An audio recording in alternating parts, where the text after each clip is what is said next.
আজ যে রেমিটেন্স বাংলাদেশের অর্থনীতির প্রাণশক্তি, তার ভিত্তি স্থাপন করেছিলেন শহীদ প্রেসিডেন্ট জিয়াউর রহমান।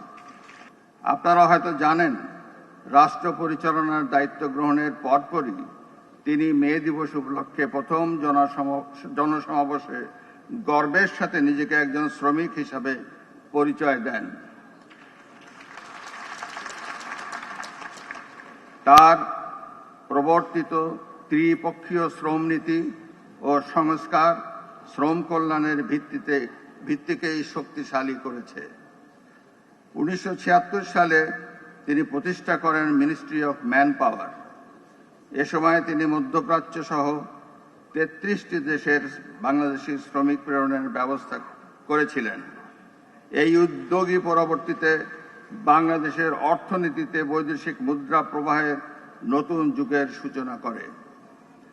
আজ যে রেমিটেন্স বাংলাদেশের অর্থনীতির প্রাণশক্তি, তার ভিত্তি স্থাপন করেছিলেন শহীদ প্রেসিডেন্ট জিয়াউর রহমান।